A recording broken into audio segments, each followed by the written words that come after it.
Thanks for watching. Don't forget to like, comment, share and subscribe to Mufti Tariq Masood, famous scholar. اور آج کل والدین بہت اچھے ہیں لیکن ان کو بچوں کی ان اخلاقی برائیوں کی ذرہ برابر، اکثر والدین کو جو خاص طور پہ میرا بیان سن رہے ہیں ان کے علاوہ جتنے بھی والدین دنیا میں پائے جاتے ہیں ان کو اپنے بچوں کی اخلاقی تربیت کی پرواہ آج کل نہیں ہوتی ہے بہت سو کو ہوتی ہے لیکن بہت سو کو نہیں ہوتی، اور ان کو حالات کا علم بھی نہیں ہے کہ معاملہ معاشرہ جا کدھر رہا ہے، وہ اپنے زمانے پر قیاس کر رہے ہیں. تو اس لیے اگر اللہ نے آپ کو گنجائش دی ہے مالی تو ابا کو بتاؤ ابا میری شادی کر دیں، اماں میری شادی کر دیں، میں اس میں مرا جا رہا ہوں، پاگل ہو رہا ہوں، باولا ہو گیا ہوں، دماغ خراب ہو رہا ہے اور گناہ کے خیالات آ رہے ہیں. اگر وہ کر دیں تو وہ اچھے ابا ہونے کی علامت ہے، نہیں کریں تو کورٹ میرج بھی کر کے ان کو بتائیں. لڑکی کے ابا راضی ہو لڑکیوں کو پٹانا نہ شروع کر دیں کیونکہ اس میں لڑکیوں کو نقصان ہوتا ہے. جب ایسے ارینج میرج نہیں ہوتی نا تو پھر وہ لڑکے کیا کرتے ہیں، جب اپنی خواہش پوری ہوئی تو پھر وہ کوئی فیملی تو ہوتی نہیں ہے، لڑکی کو پھر ایک عبرت کا نشان بنا دیتے ہیں. ایسے بہت سے کیسز آئے ہیں. تو میں لڑکیوں کو کبھی یہ نہیں کرتا شدید مجبوری کے بغیر کہ وہ کورٹ میرج کی طرف جائیں، لیکن لڑکا کما رہا ہے اور ابا اماں شادی نہیں کر رہے اس کی تو ابا اماں کو اس کی اجازت نہیں ہے اپنی اولاد کو روکنے کی. وہ آپ کے خرچے پہ تھوڑی کر رہا ہے، وہ خود اپنے خرچے پہ کر رہا ہے. تو سمجھائیں، نہیں مانتے تو میرے بھائی زنا کی طرف مت جاؤ، شادی کرو، ابا اماں کو بتا دو کہ ابا ہم نے بہت کوشش کی آپ کو منا کے کریں لیکن آپ نہیں مانتے، تو اللہ پہلے ہے ابا بعد میں. اللہ نے اجازت دی ہے تو میں نے شادی کر لی. بد اخلاقی نہ کرو ان کے ساتھ، بدتمیزی نہ کرو، اور پھر تپڑ کی طرح یعنی تپڑ بھی دکھاؤ، جم بھی جاؤ اس پہ. بعض لوگوں نے ایسا کیا 30 سال کے ہو گئے تھے، ابا شادی پہ راضی نہیں ہو رہے تھے تو وہ انہوں نے شادی کر کے ابا کو بتایا. ابا نے جب لگائے کھینچ کھینچ کے، رشتہ داروں نے بائیکاٹ کیا، خودکشی کر لی. تو ایک آدمی نے ایسے خودکشی کی، اس کی بیوی کا فون آیا میرے پاس، ہائے میرا میاں تو مر گیا. میں کبھی بھی خودکشی کرنے والے پہ تو ترس کھاتا ہی نہیں ہوں. الحمدللہ اللہ نے مجھے یہ گاڈ گفٹڈ کہہ لیں یا کچھ بھی کہہ لیں، مجھے کبھی خودکشی کرنے والے پہ ترس، چاہے بھوک سے کی ہو چاہے ناکام عشق میں کی ہو. کیونکہ اللہ نے اگر خودکشی مجبوری ہوتی نا انسان کی تو جائز ہو جاتی خاص مواقع میں. تو یہ جائز نہ ہونا، حرام ہونا، لوگ کہتے ہیں مجبوری ہے، تو بغیر مجبوری کے کون خودکشی کرتا ہے؟ اسلام میں جو خودکشی حرام ہے، جس پہ اللہ کو غصہ آتا ہے، وہ وہی خودکشی ہے جو مجبوری میں کی جائے. تو آپ اپنے آپ کو مجبور سمجھ رہے ہوتے ہو، اللہ آپ کو مجبور نہیں سمجھتا. تو انہوں نے محترم نے کیا کیا، جب خاندان کا دباؤ آیا گھبرا گئے یار یہ کیا ہو گیا، تو وہ خودکشی کر لی. تو ان کی بیگم چیخو پکار، میرے پاس فون آیا، لوگ مجھے سمجھتے ہیں کہ میں سب کا ابا ہوں اور سب کو جو ہے میں دلاسے دوں گا، اور شادیوں کے معاملے میں خاص طور پہ. تو وہ خاتون کا فون آیا، میرے میاں نے مجھ سے شادی کی تھی، گھر والے راضی نہیں تھے اور گھر والوں نے اس پہ دباؤ ڈالا کہ اس کو طلاق دو. تو وہ اگر مجھے طلاق دیتے تو میری نگاہوں میں گر جاتے. بیوی تانے دیتی کہ جب دم نہیں تھا تب پڑ نہیں تھا تو یہ کام کیا کیوں، تو پہلے سوچنا چاہیے تھا. اور اگر طلاق نہیں دیتے تو ابا اماں اور پورا خاندان ایک طرف. تو انہوں نے پرچہ لکھا کہ میں ہمیشہ ہمیشہ کے لیے اس دنیا سے جا رہا ہوں اور میں اپنے والدین کا میں بہت چلے گئے. تو وہ خاتون رو رہی تھی. میں نے کہا شکر کرو اولاد نہیں ہے ابھی اور آرام سے جان چھوڑ گئی. صحیح ہے نا؟ ٹھیک ہے نا، آرام سے. کیونکہ بھائی نکاح کرنا اس آدمی کا کام ہے جو امی سے پوچھ کے اگر چلے گا نا. بعض دفعہ امی کا تو بہت بڑا حق ہے بھائی، لیکن بیوی کا حق ادا کرنے کے لیے امی سے نہیں پوچھنا پڑتا. ایک صاحب نے بتایا کہ میری بیٹی کے لیے رشتہ آیا، لڑکا بہت ماں باپ کا فرما بردار ہے. میں نے کہا بہت نیک ہے. کہہ رہے کوئی بات امی سے پوچھے بغیر نہیں کرتا. میں نے کہا تو نیک ہونے کی علامت ہے، لیکن اس میں اس بات کا خطرہ ہے کہ پھر آپ کی بچی کے حقوق بھی امی سے پوچھے بغیر ادا نہیں کرے گا. تو امی کا بھی لیبارٹری ٹیسٹ کروا لو کہ ان کے گھر میں اگر کوئی دوسری بہویں ہیں تو ان کا سلوک ان کے ساتھ کیسا ہے. کیونکہ بعض دفعہ امی اپنے بیٹے کو بہو کا حق ادا نہیں کرنے دیتی. تو پھر یہ جو مسئلہ ہوگا نا، بیگم کا دل چاہے گا آج میرا پیزا کھانے کا دل چاہ رہا ہے، کہے گا امی کھلا دوں. ٹھیک ہے، تو پھر ساس بہو کے کیا شروع ہو جائیں گے؟ بولو بھائی جھگڑے. ماں کا تو بہت بڑا حق ہے. میں یہ نہیں کہہ رہا امیوں کے نافرمان بنے، ماں تو ماں ہوتی ہے بھائی، اس کو تو قدموں میں گر جاؤ، لیکن ماں کے کہنے کے پہ کسی کے ساتھ ظلم بھی تو جائز نہیں ہے نا. تو بعض مائیں جو میرا بیان نہیں سن رہی وہ یہ کرتی ہیں کہ وہ ظلم کرواتی ہیں بہوؤں کے اوپر. ہوتا ہے ہمارے معاشرے میں, بعض بہویں جیسے ساسوں پہ ظلم کرتی ہیں کہ نہیں کرتی؟ بعض بہویں ساسوں پہ ظلم کرتی ہیں, ساس سے تمیز سے بات نہیں کرتی, وہ بیچاری کوئی خدمت کا کہتی ہے تو کرتی نہیں ہے, اس کی زندگی حرام کر دیتی ہیں, ادب احترام نہیں کرتی. تو ایسے موقع پر اگر شوہر جورو کا غلام بن جائے, بیوی کا غلام بن جائے, تو ماں کو غصہ آتا ہے نا کہ بھئی پالا پوسا میں نے اور یہ جورو کا غلام بن گیا. اماں کو پیسے دینے سے پہلے بھی بیوی سے پوچھ رہا ہوتا ہے. تو جیسے اماں کی خدمت کے لیے بیگم سے نہیں پوچھا جاتا, خدمت کی جاتی ہے, تو ایسے ہی بیوی کے جو واجب حقوق ہیں وہ ادا کرنے کے لیے اماں کو بتایا جاتا ہے, پوچھا نہیں جاتا. اور اچھی اماں جو ہمارے معاشرے میں, ان کی بھی بہت بڑی تعداد ہے الحمدللہ, خیر غالب ہے, وہ خوش ہوتی ہیں کہ بیٹا جو ہے بہو کے حقوق ادا, بولتا کیوں نہیں ہے بھائی, کر رہا ہے. ہاں اخلاقی طور پر پوچھنا وہ ایک الگ چیز ہے. تو یہ میرا بھی ٹاپک نہیں ہے, ایسا نہ ہو یہ بڑے خطرناک مسائل ہوتے ہیں, لوگ آدھے آدھے کلپ بنا کے, جتنی بہویں ہیں ان کے یوٹیوب چینل ہیں وہ اپنا حصے والا کلپ بنائیں گی, ساسوں کے جو یوٹیوب چینل ہیں, آج کل تو ہر ایک کا چینل آ رہا ہے نا, ساس نے ساس کے حقوق کے لیے چینل بنایا ہوا ہے, جٹھانی نے جٹھانی کے حقوق کے لیے, بہو نے بہو کے, تو سب اپنے حصے کا کاٹ پیٹ کے چلا دیتے ہیں. اس لیے کبھی بھی کوئی عمومی بات نہیں کی جاتی. ایسے موقع پہ جب بھی کوئی مسئلہ ہو کہ گھریلو حالات دیکھے جاتے ہیں, اس کے بعد فیصلہ کیا جاتا ہے کہ یہاں کون کس پر زیادتی کر رہا ہے. عمومی طور پر دونوں پہ زیادتی ہوتی ہے, بہوؤں پہ بھی ہوتی ہے, ساسوں پہ بھی ہوتی ہے, ہول سیل کے حساب سے دونوں پہ ہو رہی ہے زیادتی. کوئی ایک دوسرے کا آج کل خیال کرتا ورتا نہیں ہے. تو اب یہ کہاں سے ساس بہو آ گیا یار, کیا بات چل رہی تھی بھائی؟ ہاں تو کیا میں یہ کہہ رہا تھا کہ نکاح جو ہے نا یہ ابا کو چاہیے کرا دیں, نہیں کرا رہے تو کر کے بتا دو ابا ہو گئی ہے, لیکن پھر مرد بن کے زندگی گزارو, ابا کسی سے بدکلامی بھی نہ کرو, اور بولو بھائی اب چھوڑنے کا تو سوال ہی پیدا نہیں ہوتا. ایسے بھی ہے 2 شادیاں کی, دوسری شادی کی جب پٹے ہیں تو دوسری کو کہہ رہے ہیں تم مجھ سے خود ہی خلا لے لو اللہ کا واسطہ. تو بھائی تب بسوں کے پیچھے جو لکھا ہوتا ہے نا ضرور پڑھا کرو.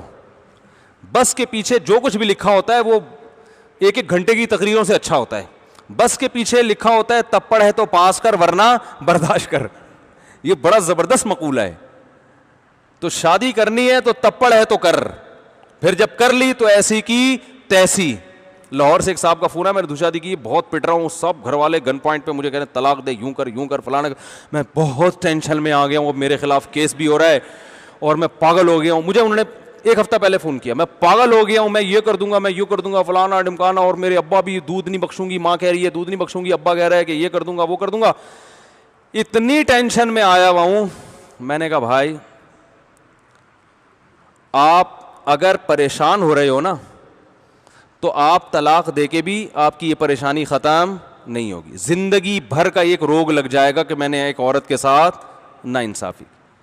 میں نے کہا دیکھو کام اگر دونوں بیویوں کے حقوق ادا کرو, پہلی کے ساتھ ناانصافی نہیں ہو. ایسا نہ ہو کہ دوسری آئی ہے تو پہلی کو بالکل ہی نظر انداز, اس کو بلکہ دوسری کو سمجھاؤ تھوڑا سا پہلی کو مجھے زیادہ پروٹوکول دینے دو, کیونکہ اور زخم تو پہلی کو پہنچا ہے نا, تو بھائی اس کو تھوڑا سا گھماؤ پھراؤ, اس کو عزت دو, محبت دو, اس کو یہ احساس دلاؤ. تو سیاست سے کام لو تھوڑا. اور دوسری بات میں نے کہا کہ اپنی بائک کے پیچھے موسٹ وانٹیڈ لکھ کے لگا دو, گریبان کھولو ایسے, بلکہ کوئی ٹی شرٹ پہنو, جم جاؤ ٹھیک ہے, تھوڑا سا اپنے, ایسا نہ ہو کوئی پسلیاں وسلیاں نظر آ رہی ہوں, جو تھوڑی سی دہشت ہے وہ بھی کیا ہو جائے. قمیض کی وجہ سے جو اللہ نے عزت رکھی ہوئی ہے, کرتے کی وجہ سے, ٹی شرٹ کی وجہ سے اس عزت کا جنازہ نہ نکل جائے کہیں. بال لوگوں کی پسلیاں ہوتی ہیں نا تو وہ ٹی شرٹ میں اور زیادہ نمایاں ہوتے, پھر وہ اور لوگ ان کو اور ڈراتے ہیں. تو میں نے کہا آپ بولو کہ کسی کے باپ میں دم ہے تو میرے خاندانی معاملات میں گھس کے دکھائے, وہ میں نے کی ہے, میں رکھوں گا, دونوں کے حقوق ادا کروں گا, ایسی کی تیسی, جو کرنا ہے کر لو, کیس کرنا ہے کیس کرو, آپ جو کر سکو گے وہ آپ کر لینا, جو ہم سے ہو سکے گا وہ ہم کر لیں گے. چھوڑنے کا تو سوال ہی پیدا, بولو بھائی, نہیں ہو.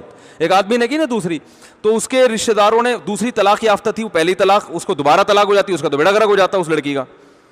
تو پہلے والے رشتہ داروں نے داماد پہ اتنا دباؤ ڈالا, وہ کہیں میرا منجا ہوا تھا نا, میرے بیان سنتا تھا, میں نے اس کو سمجھایا ہوا تھا. تو پتہ ہے کیا کہتا ہے, انہوں نے کہا ہم تمہیں قتل کر دیں گے. اس نے کہا بھائی یہ چاپڑ لو, میرے قتلے بنا دو, کاٹ کے نا قتلے بنا دو, جب تک جان ہے نا خون کا ایک قطرہ بھی ہے میں طلاق کا لفظ ہی زبان سے نکالوں گا, ایسی کی تیسی.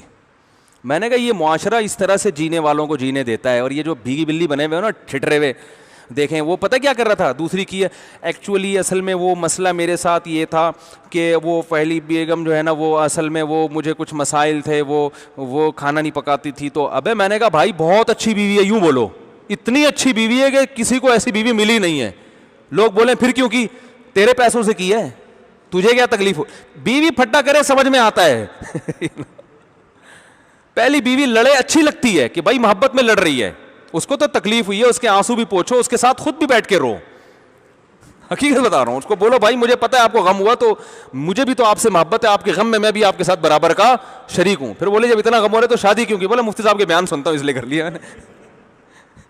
یہ نہیں بولو اللہ نے اجازت دی ہے بھائی گھر بسانا ہے, عورتیں طلاق یافتہ بیوہ اتنی معاشرے میں ہو گئی ہیں تو گھر تو بسانا ہے نا, اللہ کا حکم ہے اس لیے کر لی ہے. تم سے محبت میں کمی نہیں ہے, پہلے سے بھی زیادہ محبت ہو, اور دو بھی محبت اس کو عمل سے دکھاؤ.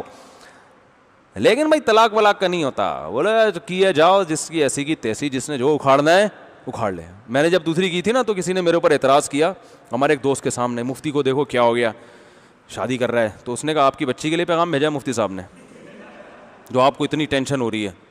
وہ کہنے کیسی باتیں کر رہے ہو, کہہ رہے بھائی جب آپ کی بچی کے لیے پیغام بھیجا ہوتا تو بھی ٹینشن کی ضرورت نہیں تھی, انکار کر دیتے.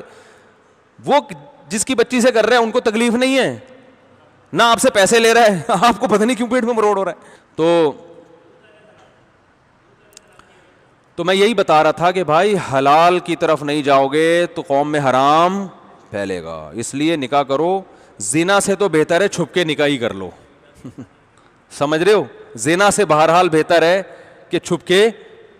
اگر ایسا کیس میرے سامنے آتا ہے نا, لڑکا لڑکی زنا کر رہے ہیں, تو میں ان سے فوراً کہتا ہوں آپ چھپ کے نکاح کر لو. میں ویسے کبھی چھپ کے نکاح کو پروموٹ نہیں کرتا, اس کے نقصانات زیادہ ہیں, فائدے کم ہیں. لڑکی کو زیادہ نقصان ہوتا ہے کیونکہ کوئی فیملی انگیج ہوتی نہیں, لڑکا ظلم کرنا شروع کرتا ہے اور پیچھے کوئی ہوتا نہیں اس کا پوچھنے والا, پھر لڑکا چھوڑ چھاڑ کے بھاگ جاتا ہے. تو میں کبھی بھی چھپ کے نکاح کو پروموٹ نہیں کرتا, لیکن زنا سے بہرحال کیا ہے بہتر ہے. اگر زنا ہو رہا ہے تو بھائی ہم ان سے کہتے ہیں یار جاؤ کورٹ. میں نہیں پڑھاتا چھپ کے نکاح, یہ بتا دوں. میں لوگ میرے پاس بھی آتے ہیں, گرل فرینڈ کو بھگا کے لاتے ہیں, صاحب نکاح پڑھا دیں. میں کہتا ہوں نہیں میں نہیں پڑھاؤں گا. وہ کہتے ہیں آپ ویسے نکاح کے اتنے فضائل بیان کرتے ہیں. تو میں کہتا ہوں میں تو عدالت کے کھاتے میں جاؤ, عدالت سے نکاح کرواؤ. تو نکاح کو پروموٹ کرو بھائی, برائی سے بولتے کیوں نہیں بچو. اور نکاح کو آسان بہت بناؤ, بہت آسان بنا دو. نکاح کا پیغام دینا بھی آسان کرو, ریجیکٹ کرنا بھی آسان. نہ پیغام دیتے ہوئے شرماؤ, اور نہ کوئی ریجیکٹ کرے تو اس پہ منہ بنا کے بیٹھو ٹھیک ہے نا. اتنا آسان ہونا چاہیے جیسے صحابہ میں تھا. صحابہ میں کیسا تھا, ایک صحابی نے کہا آپ جائیں فلاں کی بہن سے میں نکاح کرنا چاہتا ہوں, آپ میرا پیغام لے کے چلے جائیں. وہ چلے گئے, انہوں نے کہا فلاں دوست ہیں وہ آپ کی ہمشیرہ سے نکاح کرنا چاہتے ہیں, تو آپ بتا دیں راضی ہے. انہوں نے کہا ان سے راضی نہیں ہوں, آپ کا پروگرام ہے تو آپ سے راضی ہوں میں. انہوں نے کہا ٹھیک ہے بھائی میں تو راضی ہوں. انہوں نے کہا ٹھیک ہے گواہ لاؤ. ادھر ہی نکاح پڑھایا, بھائی نکاح ہو گیا. انہوں نے باہر آ کے بتایا میری شادی ہو چکی ہے, آپ کو انہوں نے مسترد کر دیا ہے. تو انہوں نے سوچا ہوگا چلو ٹھیک ہے, اللہ کا یہی مقدر تھا. ہمارے یہاں ہوتا بندوقیں نکال لیتے, وہ تو نے دوست کی غیرت, کیا دوست کے اتنی کیا کیا ڈائلاگ ہوتے ہیں. تو نے اپنے دوست کی دوستی کا خیال نہیں کیا ہے, تو یہ اور میں یہ کر دوں گا, میں یہ کر دوں گا. بھائی جو چیز مقدر میں نہیں ہے وہ نہیں مل سکتی. بھیجا کیوں اس کو یہ تم سے زیادہ ہینڈسم ہے, تم سے زیادہ خوبصورت ہے, اس کو بھیجا کیوں؟ تم کسی اپنے سے تھوڑا دبے ہوئے آدمی کو بھیجتے جس کا کلر تم سے دبا ہوا ہوتا, قد تم سے چھوٹا ہوتا. وہ کہتے ہیں ہاں اسی کو بلا کے لاؤ. بھائی مطلب بتانے کا یہ کہ کتنی آسانی سے نکاح ہو جاتا تھا بھائی. تو نکاح کو اچھا, لڑکی کا والد آج کل اپنی بیٹی کا رشتہ کسی پہ نہیں پیش کرتے, عمریں 50-50 سال کرا دیتے ہیں. وہ ہم نے بڑے بڑے علماء کو, بزرگوں کو دیکھا ہے اپنی بیٹی کا رشتہ انہوں نے خود پیش کیا. بڑے بڑے علماء کو دیکھا ہے جو بڑے غیرت والے تھے, خود پیش کیا, اور بڑی اچھی زندگی ان کی بچیاں گزار رہی ہیں. حضرت عمر نے اپنی بیٹی کا رشتہ ابو بکر پہ خود پیش کیا, حضرت عثمان پہ خود پیش کیا. تو آج کل اس کو بھی غیرت کے خلاف سمجھا جاتا ہے, لیکن اتنا ضرور ہے کہ جس پہ پیش کریں وہ تھوڑا غیرت والا ہو. ایسا نہ ہو آپ کو ساری دنیا کو جا کے بتا رہا ہے یہ تو خود میرے پیچھے پڑا ہوا تھا. تو یہ پھر ایسے جو کمتر لوگ ہیں ان ایسا نہیں, اس میں سامنے والے میں غیرت ہونی چاہیے. تو رسول اللہ صلی اللہ علیہ وسلم نے حکم دیا آسان بناؤ. تو لوط علیہ السلام کے واقعے سے ہمیں یہی سبق ملتا ہے. برداری ہوگی ویسے ہی 10 برائیوں سے اور بچ جاتا ہے انسان, مصروف ہو جاتا ہے. وہ سمجھ رہے بیگم ویسے ہی نہیں کچھ برائی کرنے دیتی. ابا کو تو الو بناتا ہے آدمی, مدنی مسجد سے آ رہا ہوں 2 بجے, بیگم کو پتہ چل جائے گا چہرے کی رونق دیکھ کے کہ کہاں سے تشریف آوری ہو رہی ہے. سمجھ رہے ہو نا؟ ابا کو بیوقوف بنانا آسان ہے, اماں کو آسان ہے. بیوی کو پتہ ہوتا ہے یہ جو موبائل میں ستار نام کا بندہ ہے یہ بندہ نہیں ہے, یہ بندی ہے. جب فون آتا ہے میرے میاں کی ٹون ہی چینج ہو جاتی ہے, اور جو سچی مچی کے ستار کا فون آتا ہے اس میں اس اسٹائل میں بات نہیں ہوتی. ایک عورت نے کہا میرے میاں کے بعد جب لڑکیوں کا فون آتا ہے ایک دم ایسے آرام سے محبت سے بات کرتے ہیں. دوستوں کا فون آتا ہے کہتے ہیں بھائی جلدی کرو یار, اتنی لمبی کیوں بات کر رہے ہو, فون کاٹو. تو عورتیں بڑی ہوشیار ہوتی ہیں, برائی سے بچا لیتی ہیں, آپ کو نگرانی کرتی ہیں. جو بیویاں نگرانی کرتی ہیں اللہ کی نعمت ہے, اس پہ شکر ادا کرنا چاہیے کہ آپ کا موبائل چیک ہوتا ہے روزانہ. ٹھیک ہے نا, بغیر فیس کے آڈٹ ہو رہا ہے, ورنہ چارٹرڈ اکاؤنٹنٹ کو کتنی فیسیں دینی پڑتی ہیں نا.